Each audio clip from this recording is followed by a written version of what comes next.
ಇವತ್ತು ಪಿಜ್ಜಾ ತಿನ್ನಕ್ಕಂತ ಹೋಗ್ಬಿಟ್ಟು ಗೋಬಿ ರೈಸ್ ತಿಂದು ಬಂದ್ವಿ. Hi all, welcome back to my mini vlog. ನಾನು ನಿಮ್ಮ ಪ್ರೀತಿಯ ಜಗಳೂರು ಹುಡುಗಿ. ಇವತ್ತೇನಪ್ಪ ಇಷ್ಟು ಬೇಗ ಹೋಗ್ತಾ ಇದ್ದೀನಿ ಅಂದರೆ ಹಾಸ್ಪಿಟಲ್ ಡ್ಯೂಟಿ ಇತ್ತು, ಹಾಗಾಗಿ ಬೇಗ ಬೇಗ ಹೋಗಿ ಗಣೇಶಂಗೆ ಒಂದು ನಮಸ್ಕಾರ ಹಾಕ್ಕೊಂಡು ಬಂದ್ವಿ. ಇವತ್ತು 9 to 4 ಡ್ಯೂಟಿ ಇದ್ದಿದ್ದರಿಂದ ಆಫ್ಟರ್ನೂನ್ ಲಂಚ್ ಬ್ರೇಕಲ್ಲಿ ಬಾಕ್ಸ್ ತಂದಿದ್ದಿಲ್ಲ ಅಂತ ಹೇಳ್ಬಿಟ್ಟು ನಾವು ಎಲ್ಲಾದರೂ ಹೋಗಿ ಏನಾದರೂ ತಿನ್ನೋಣ ಅಂದ್ಕೊಂಡ್ವಿ.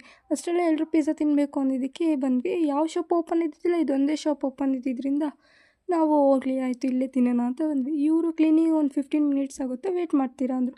ಇದೊಂದೇ ಶಾಪ್ ಅಲ್ವಾ ಓಪನ್ ಇರೋದು ಅಂತ ವೇಟ್ ಮಾಡ್ತಾಯಿದ್ವಿ. ಈ ವೇಟ್ ಮಾಡೋ ಟೈಮಲ್ಲಿ ಎದುರುಗಡೆ ಇರೋ ರ್ಯಾಬಿಟ್ನ ನೋಡ್ತಾಯಿದ್ವಿ.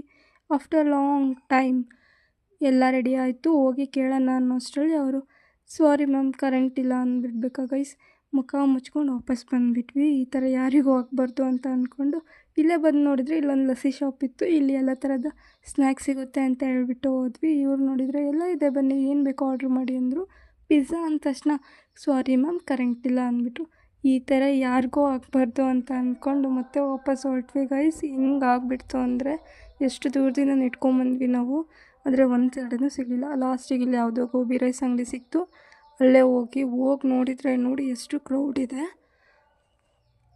ಬೇರೆ ವಿಧಿ ಇಲ್ಲ ಅಂತ ಹೇಳ್ಬಿಟ್ಟು ಇದೇ ಶಾಪಲ್ಲಿ ನಾವು ಗೋಬಿ ರೈಸ್ ಆರ್ಡ್ರ್ ಮಾಡಿ ತಿನ್ನೋಣ ಅಂತೇಳ್ಬಿಟ್ಟು ಆರ್ಡ್ರ್ ಮಾಡಿದ್ವಿ. ಆರ್ಡ್ರ್ ಮಾಡಿ ಸ್ವಲ್ಪ ಟೈಮ್ ಆದಮೇಲೆ ಗೋಬಿ ರೈಸ್ ಬಂತು ಗೈಸ್.